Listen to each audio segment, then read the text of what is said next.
Hi class. We will be covering resumes now as we are in the career portion. So to complement this lecture, I have posted on the module for this week a really great resource that I found really helpful from the UC Berkeley Career Center. It's a couple years old, but still really relevant about helping you with resumes and cover letters. And just as a heads up, there will be an assignment to close out the semester for you to submit resumes and cover letters. Today I'm going to do a very brief presentation and lecture on resumes. This was developed by one of my colleagues, career counselor Rose Negrete. But if you want a more in-depth look at it, we're actually offering a job search course in the spring semester. One is going to be during the week with Rose on Wednesdays. And then the other option is there is a 2-day Saturday course that I'm teaching where we can kind of go more in depth on the job search, including resumes and cover letters. So you're getting kind of a quicker version in Counseling 120.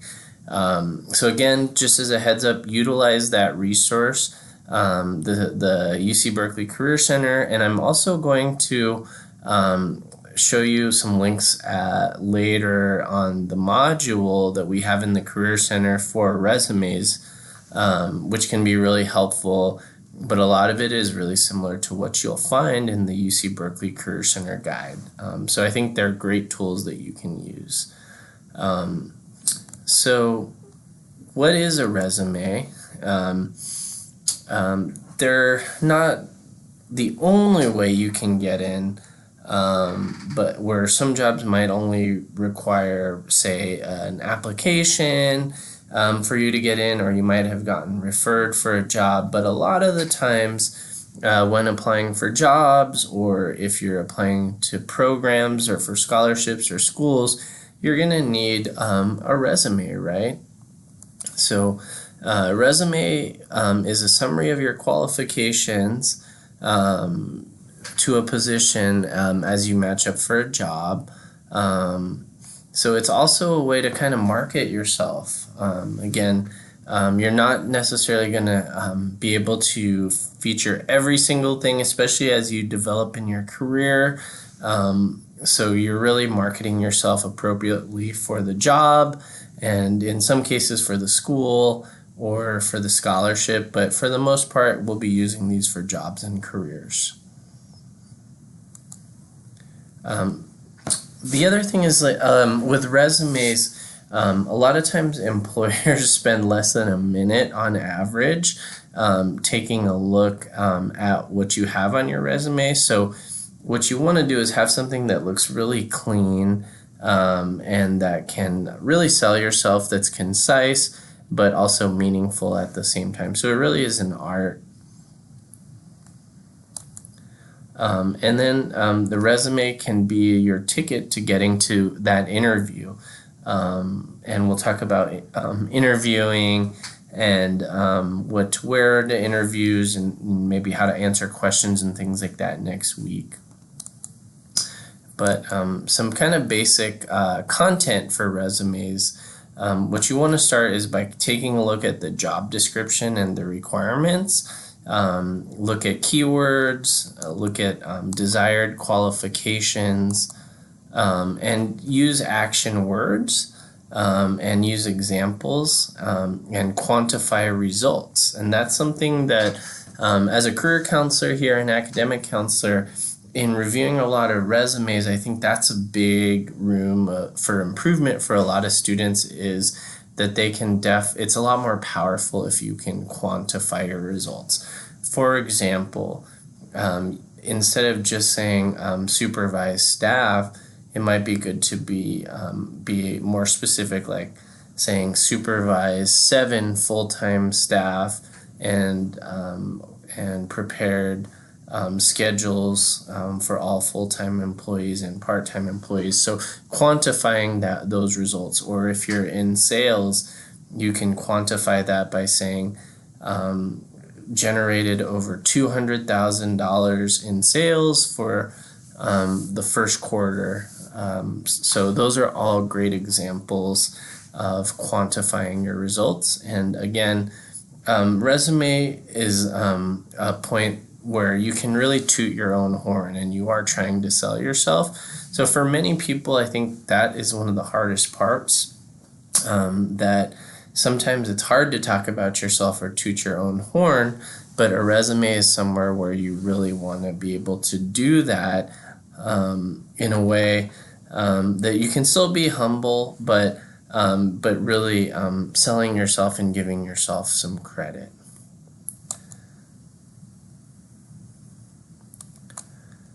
So in terms of presentation of a resume, there's a few things that you want to note, right? For the most part, generally you want to keep it to one page if you are kind of in an entry-level position. 2 pages max if you have quite a bit of experience, right? So if you're entry level with not a whole lot of experience, you're going to want to use those resume resources and even take advantage of meeting with Rose or myself to kind of format your resume in a way where you can fit it appropriately, and also kind of think about what you can omit or not include that isn't as important or critical in your resume. You also want it to be 10 to 12 point font. These days, a lot of resumes are submitted digitally and online. There's a time when you could actually send in hard copies of resumes, and sometimes this is the case too, where job applicants will bring them to interviews just in case and put them on heavier paper. But for the most part, HR folks, they're gonna really see your stuff digitally, and then the folks that are on your hiring committee are as well. For the most part, also in terms of your resume, it's going to be in chronological order, but in reverse, with your most latest experience first. You also want to kind of keep it simple in terms of using black ink on white paper. There have been all kinds of interesting things I've seen as a counselor, but also as someone who's been a manager and hired people, from perfume or cologne or photos of themselves and things like that. But really, I generally advise against that, and just kind of keeping it simple and yet professional. And then using bullets or dashes. These are ways that can really break it up aesthetically and visually and make it easier for you to read, right? From an academic standpoint, if you're doing research or if you're applying to academic related jobs, you might also be doing a curriculum vitae or CV, and that generally includes all of your academic experience and professional experience. So those are like some examples of exceptions where you might be able to go over a couple pages. But if you're looking in most every other sector, you're going to want to kind of prioritize and condense. And again, you don't necessarily need to include every single thing. So maybe you were a babysitter when you were 14, but if you've already had other relevant experience and babysitting doesn't relate to what you're trying to do, you may not need to include that, for example, okay?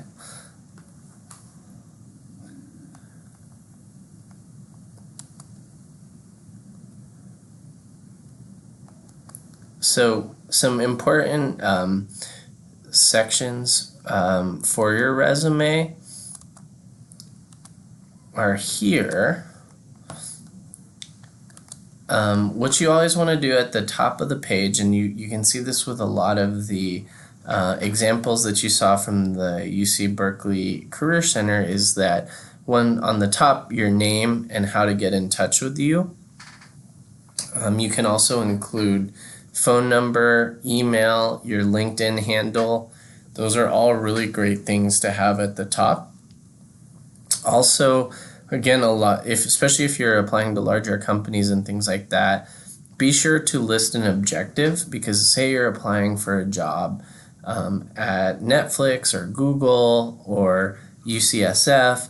They have tons of open positions and are hiring for different segments. So just to make it easier for human resources, be sure to list your objective or the position that you're trying to get and apply for, right? It's also good to include a summary of your qualifications. Also include your education and experience. So if you are still in progress, you can list College of San Mateo and just say associate degree is your goal. Then you could list associate degree projected spring 2020, for example. Or if you transfer and you're working on your resume, let's say you go to UCLA, then you can say UCLA Bachelor's of Science in Mathematics, expected graduation date June 2024, for example. So you can list that. It's also really good to highlight your skills and accomplishments. And what you can also do is, with these skills and accomplishments, is tailor it to what they're looking for in the job posting. So this is something that can make your resume really stand out and not be generic. Is kind of taking a look at what the job description says and making it unique, and just making those little tweaks.